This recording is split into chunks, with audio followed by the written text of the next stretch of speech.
Bonjour Amaya, bienvenue Bonjour. sur l'antenne de Radio Classique. Je rappelle que vous êtes secrétaire d'État chargé des sports et que vous êtes la deuxième sur la liste UMP dans les Hauts-de-Seine. C'est évidemment une bonne nuit pour le sport français. On va voir si c'est une bonne nuit pour le gouvernement.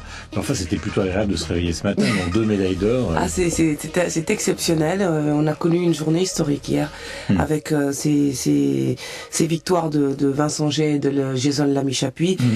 D'autant que l'un des deux, Vincent Gey, était une surprise puisqu'il n'était que 20e au classement mondial durant cette dernière saison. Donc journée historique, c'est vrai, il faut honneur à la France. On se rappelle qu'à Turin, au dernier JO d'hiver, il en avait eu 3, oui. On avait eu 3 médailles d'or à la fin, à l'issue des Jeux.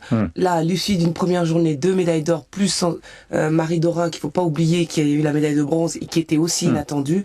Je trouve quand même que voilà, c'est assez exceptionnel. Mais ça vous réussit pas mal en ce moment finalement. Les Français sont en tête du tournoi des 5 nations, les handballeurs sont champions d'Europe, les skieurs skient. Comme quoi, hein, c'est ça le sport, avec cette magie aussi de l'olympisme qui fait que voilà, ceux qui sont donnés perdants sont capables de remporter des victoires et de faire honneur à leur pays. Donc ce matin, je suis vraiment très très fier de ces équipes de France.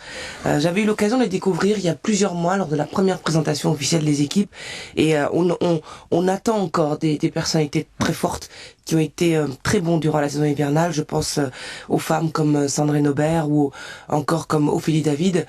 C'est pas fini, on est loin d'avoir fini. Vincent Defrane, bien sûr, le porte-drapeau qui a fait une performance qui pouvait être meilleure, mais c'est pas terminé. Il y a encore les équipes qui doivent concourir. On vous sent euphorique. Est-ce que finalement maintenant ça vous intéresse? Vous savez que les gens sont méchantes langues, ils ont beaucoup dit au début, vous n'êtes pas la seule, hein. On l'a mis là, ça l'intéresse pas, elle se retrouve avec des types en survêtement. Mais ils en savaient rien.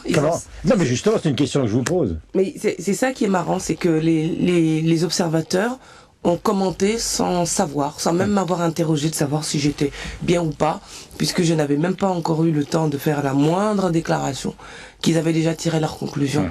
Et c'est pas bien de faire ça en politique, parce que juger les gens... C'est lié à vous, c'est lié à... Non, mais j'ai compris plus tard, c'est-à-dire qu'il y a des journalistes à qui je demandais, ou je faisais part de mon étonnement par rapport à ce jugement un peu rapide. Ils me disaient, écoutez, vous avez l'air d'une intellectuelle, on ne comprend pas trop ce que vous faites au milieu de ces gens-là. Il y a même un intellectuel qui a été très violent, c'est Luc Ferry. Il a dit vous le savez, il a dit de vous, et pas simplement de vous d'ailleurs, de beaucoup de ministres...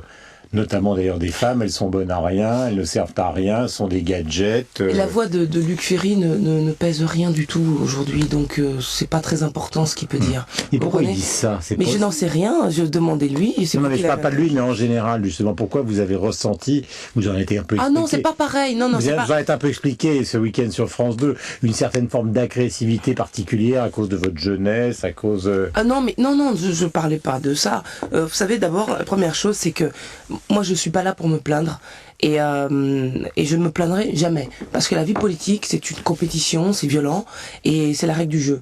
Donc si j'étais blonde aux yeux bleus, on trouverait que blonde aux yeux bleus, ça pose aussi un problème.